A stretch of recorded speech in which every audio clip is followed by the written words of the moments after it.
La petite fille de Lebensborn, c'est un roman qui nous offre une histoire prenante et vraiment savamment scénarisée. C'est une œuvre de fiction basée sur des événements qui sont historiques réels de la Deuxième Guerre mondiale, peu connus d'ailleurs. J'ai l'occasion de recevoir l'auteur avec moi et c'est Annie Lavoie qui est là. Bonjour. Bonjour.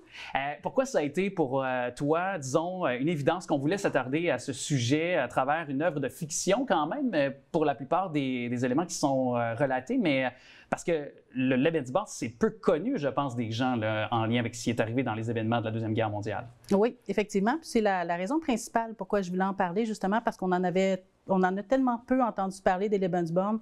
Puis quand je me suis renseignée là-dessus, puis que j'ai lu là-dessus, je me suis rendu compte que ça touchait des centaines de milliers d'enfants, puis qui n'avaient pas leur place dans l'histoire. Donc moi, je voulais essayer d'apporter un peu à travers la fiction, mais cette part de réalité-là, donner un peu de visibilité à ces victimes-là.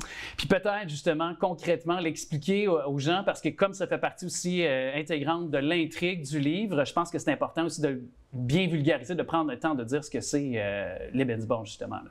Oui, les Lebensborn, c'était des maternités nazies. Donc, c'est des maternités qui ont existé pendant la Seconde Guerre mondiale, qui ont été créées là, par les Allemands.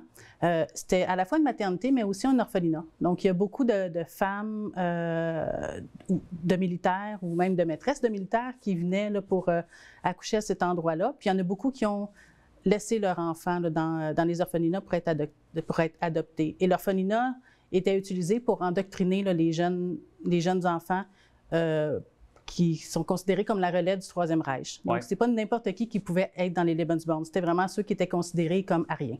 Comme cette supposément race parfaite, là, ou presque, là, les cheveux blonds, yeux bleus, notamment, là, comme on a entendu parler, là, qui était véhiculé là, par ce mouvement nazi là, durant les années 40, là, le 39-45, l'Axe, là, mais je sais que ça a commencé au milieu des années 30, là, avec les premiers pensionnats, tout ça. Donc, évidemment, acte ignoble, on peut s'entendre, même si le mot est faible. Est-ce qu'il y a une part, parce que je comprends que vous avez fait des recherches, là, bien sûr, là, de manière quand même assez touffue, exhaustive, pour en arriver à pouvoir construire puis à sortir certains éléments qui sont quand même arrivés de certains personnages aussi, mais quelle est la part disons, de réalité, de fiction dans le livre, là, justement? La part de fiction, c'est le personnage principal. Donc, Annalise, elle n'a pas existé en tant que telle, sauf qu'elle représente quand même les centaines de milliers d'enfants qui ont vécu cette histoire-là. Tout ce qui concerne les Lebensborn, tout ce qu'il y a autour des Lebensborn est réel. Oui. Est-ce que, justement, c'était pour vous, pour toi, de rendre hommage un peu à ces enfants-là? Est-ce qu'il y avait une part de volonté aussi de raconter leur histoire qui était peu connue, justement? Oui. Ouais. Je voulais vraiment essayer comme je disais, là, de leur apporter le plus de visibilité possible parce que je considère que chaque victime mérite autant d'attention que possible.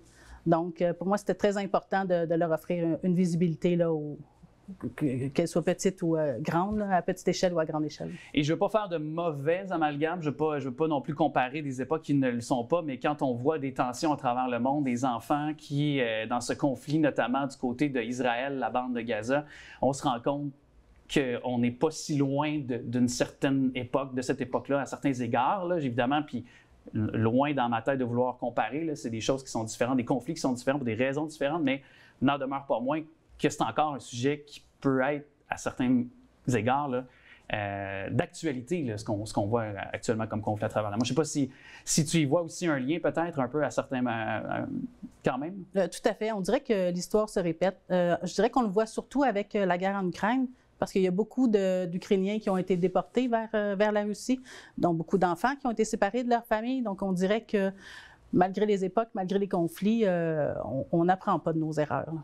Un livre qui, en tout cas, qui est, ma foi, bien intéressant. Puis, évidemment, on est en mesure de aussi communiquer avec deux générations. Ça aussi, c'est une conversation, si on peut dire, à travers le temps, parce qu'on part en 1943, mais par la suite, on suit le personnage principal jusqu'en 2013 qui se ramène du côté de Montréal.